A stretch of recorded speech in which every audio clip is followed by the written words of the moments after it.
warga Tangerang, kembali lagi nih bersama Botang ya di edisi podcast Botang Ngobrol Bareng. Dan di hari ini Botang sudah bersama dengan narasumber yang spesial, perempuan yang menginspiratif.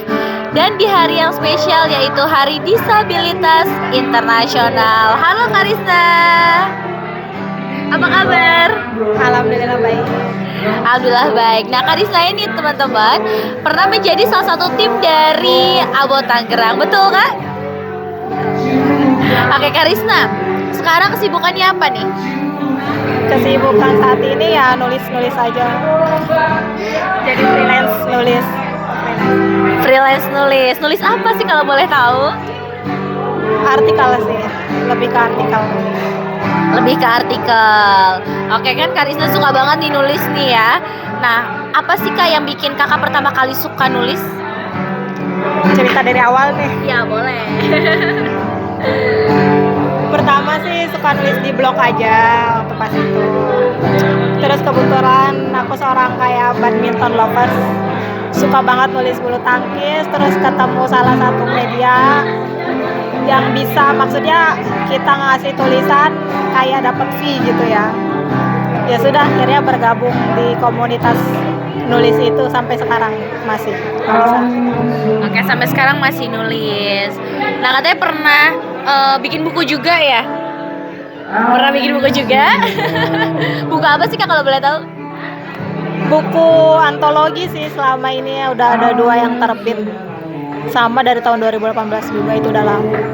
Lama, berarti udah suka nulis, udah pernah nerbitin buku juga gitu ya. Terus kak, aku mau tahu dong kak, kakak nih kan suka banget nulis nih ya. Nah awalnya kakak nulis kan tadi dari badminton juga nih. Terus ketika nulis kan tuh ada kayak teknis-teknisnya nih kak. Nah kakak tuh belajar dari teknis-teknis atau tata cara penulisan tuh dari mana sih kak? Dulu mah masih kayak otodidak aja ya, apalagi nulis artikel kan banyak ketentuannya biar bisa terbit di situ. Dari situ belajar cara penulisannya, ngelihat ketentuan itu sama lihat artikel-artikel yang terbit aja. Jadi kalau bisa dibilang emang otodidak sih. Otodidak, lihat dari contoh-contoh gitu ya. Dan Karisna, aku mau tanya nih tentang pendidikan. Tadi kan udah latar belakang tentang kegiatan kakak sehari-hari sekarang ya, dan sekarang tentang pendidikan nih yang cukup menarik. Kakak untuk pendidikan homeschooling atau atau seperti apa tuh? Kalau pendidikan, aku dari dulu sekolah formal aja, nggak kayak homeschooling atau kayak masuk SLB gitu ya. Pokoknya ngikutin aja, soalnya kan adik aku beda setahun ya, jadi kayak dibarengin gitu langsung. Sekolah sama dia, ngikut pendidikan dari SD sampai SMA. Oke, berarti sekolah formal dari SD sampai SMA. Kesulitannya sekolah formal tuh kak dengan kondisi yang seperti ini gitu ya, seperti apa? Mungkin kalau kayak nilai-nilai praktek ya, itu lebih sulit. Jadi kalau misalkan sekolah itu dulu aku kalau ada praktek apa mungkin aku nggak ikut. Pasti itu nilainya nilai KBM banget. Maksudnya bener-bener standar ya kakak. KKM standar banget. KKM-nya berapa aku dikasih berapa, kayak misalkan olahraga, kesenian, yang gitu-gitu pokoknya standar nilainya. Oke, lebih kesulitannya ke ketika praktek gitu ya. Lalu kakak habis setelah SMA nih, itu lanjut kuliah atau langsung bekerja? Mikirnya dulu aku nggak mau kuliah sih. Gak mau kuliah kenapa? Menurut aku kayak ya udahlah cukup 12 tahun gitu ya sekolah. Tapi adik aku kayak bilang, ayo sih sekolah, maksudnya biar dapat gelar gitu ya kan. Terus maksud aku, iya nanti tapi mungkin nunggu setahun atau enggak, ini mah langsung. Jadi SMA langsung ambil masuk kuliah. Ya sudah gitu sama, tapi emang lingkungan kampus sama sekolah emang beda banget. Beda banget ya, teman-temannya juga beda-beda banget. Tapi ada nggak sih kak teman-teman yang kayak membedakan gitu selama ini? Alhamdulillah sih kalau sampai sekarang nggak pernah ketemu teman yang gitu. Jadi benar-benar kayak ya udah terima aku juga gitu. Apalagi pas kuliah ya, kayak keluarga aja. Mungkin kan itu emang aku bukan kayak kuliah di kampus yang gede banget ya, emang dia juga kampusnya kayak baru gitu ya. Sekarang alhamdulillah udah gede juga dia, kayaknya udah berubah institut sekarang malah. Jadi kayak keluarga aja gitu. Jadi kalau kayaknya kan kalau dari sekolah misalkan cuman pagi sampai siang, ini kan kadang kalau kuliah bisa sampai sore, itu kayak nyaman aja kuliah juga gitu. Soalnya emang orang-orangnya baik-baik banget alhamdulillah. Oke, kakak di kuliah ambil jurusan apa kak? S1 manajemen bisnis. Soalnya kan ini deh, aku kan kuliah komputer. Sedangkan dulu tuh setiap kita praktek komputer otomatis harus ke lab dong. Dan itu sumpah sebel sebenarnya masuk kuliah komputer, karena emang aku gaptek ya dulu. Terus sekarang ngambilnya komputer, jadi kayak ngambilnya ya udah yang nggak terlalu banyak komputernya aja apa gitu. Jadi milihnya waktu pas itu manajemen bisnis aja. Jadi nggak terlalu banyak praktek, tapi tetap aja kan ujung-ujungnya komputernya juga. Tetap ujung-ujungnya komputer. Tapi sekarang nih ke penulis nih kak nih. Ini agak-agak sedikit menggeser ya kak ya. Itu gimana tuh ceritanya kak? Tapi emang dari kakak dari kuliah tuh emang udah suka nulis ya? Kalau dipikir-pikir kayaknya iya.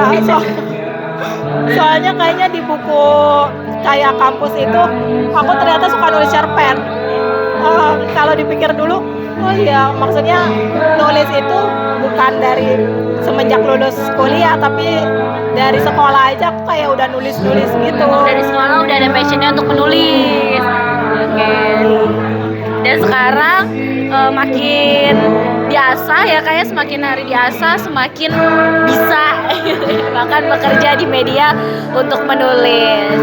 Oke kak, ini kan sebentar lagi mau ada hari disabilitas internasional. Nah kakak ini sangat menginspirasi banget nih ya kan, sekolahnya sampai sarjana gitu ya, lalu di sekolah formal ya tentunya pasti akan ada kesulitan-kesulitan gitu ya. Nah boleh dong kak pesan untuk teman-teman di rumah. Pesannya ya kan orang biasanya mikir disabilitas ya, pasti mereka maksudnya kayak dipandang sebelah mata gitu. Tapi menurut aku kalau untuk sekarang kayaknya itu kayak kita maksudnya yang disabilitas juga berhak kayak yang lain ya. Maksudnya kayak pergi-pergi ke tempat umum kan udah ada tuh toilet disabilitas, kayak jalur-jalur buat kursi roda disabilitas gitu. Ya maksudnya menurut aku untuk para disabilitas ini kita jangan kayak minder ya, apalagi ya sih kita emang nggak biasa. Kita ini istimewa, bukannya nggak biasa, kita istimewa. Jadi menurut aku nggak ada kata menyerah walaupun kita terlahir beda. Maksudnya ya udahlah gitu. Aku mikirnya kalau ini maksudnya kan kenapa sih harus kita gitu. Kalau kita mikir ya emang jalan hidup kayak gini, kita harus jalanin. Maksudnya kita kan gak pernah bisa milih ya terlahir dalam kondisi apa, bagaimana. Tugas kita udah lahir di dunia yang menjalani kehidupan itu dan terus berbuat baik gitu. Terus berbuat baik. Dan motivasi kakak nih yang bikin kakak kuat sampai sekarang gitu, apa sih kak? Keluarga ya pastinya. Keluarga maksudnya support aku terus, maksudnya ayolah bisa gitu. Jadi selama ini kalau bilang enggak lah gitu kan, bisa gitu. Maksudnya orang lain juga bisa, kita juga bisa, sama-sama bisa gitu. Pasti bisa. Paling besar itu emang keluarga sama orang-orang terdekat ya. Apalagi maksud aku udah sekolah, maksudnya udah lulus, maksudnya ini tinggal menjalani kehidupan, dan itu benar-benar orang-orang yang terdekat doang, benar-benar support sistemnya orang-orang terdekat untuk saat ini. Dan alhamdulillahnya orang-orang terdekat bahkan keluarga tuh selalu support ya kak ya, yang bikin kita jadi terus semangat untuk terus berinovasi, terus juga terus untuk mengembangkan diri juga gitu ya. Walaupun kita punya keistimewaan ya tadi kakak bilang, tapi kita bisa seperti yang lainnya begitu.